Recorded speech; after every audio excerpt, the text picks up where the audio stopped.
Bertie the bus was giving some visitors a tour of the island of Sodor.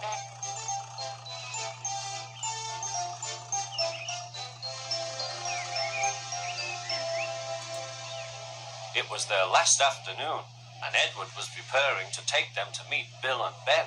He found it hard to start the heavy train. "Did you see him straining?" asked Henry. "Positively painful," remarked James. "Just pathetic," grunted Gordon. "He should give up and be preserved before it's too late." "Shut up," burst out Duck. "You're all jealous. Edward's better than any of you." "You're right, Duck," said Boko. "Edward's old, but he'll surprise us all." "I've done it, we're off! I've done it, we're off!" said Edward as he finally puffed out of the station.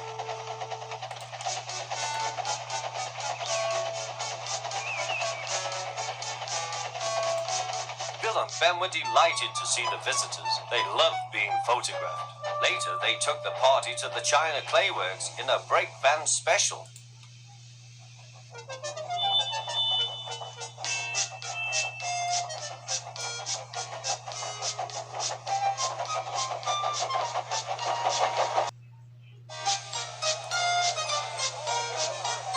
Everyone had a splendid time, and the visitors were most impressed.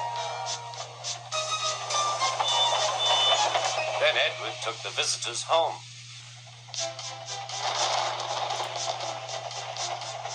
On the way, the weather changed. Wind and rain buffeted Edward. His sanding gear failed, and his fireman rode in front, dropping sand on the rails by hand. Suddenly, Edward's wheels slipped fiercely. With a shrieking crack, something broke. The crew inspected the damage. Repairs took some time. "One of your crank pins broke, Edward," said his driver. "We've taken your side rods off. Now you're like an old-fashioned engine. Can you get these people home? They must start back tonight." "I'll try, sir," promised Edward. Edward puffed and pulled his hardest, but his wheels kept slipping and he could not start the heavy train. The passengers were anxious. Driver, fireman, and guard went along the train, making adjustments between the coaches.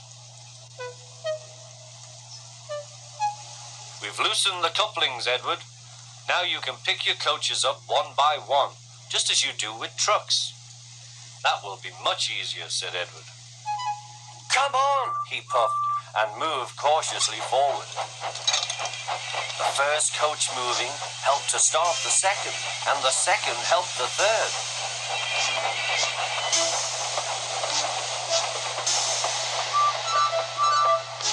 "I've done it, puffed Edward. "Steady, boy," warned his driver. "Well done, boy. You've got them, And he listened happily to Edward's steady beat as he forged slowly but surely ahead. At last, battered, weary, but unbeaten, Edward steamed in. Henry was waiting for the visitors with the special train. "Peep, peep!" The fat controller angrily pointed to the clock, but excited passengers cheered and thanked Edward, his driver and fireman.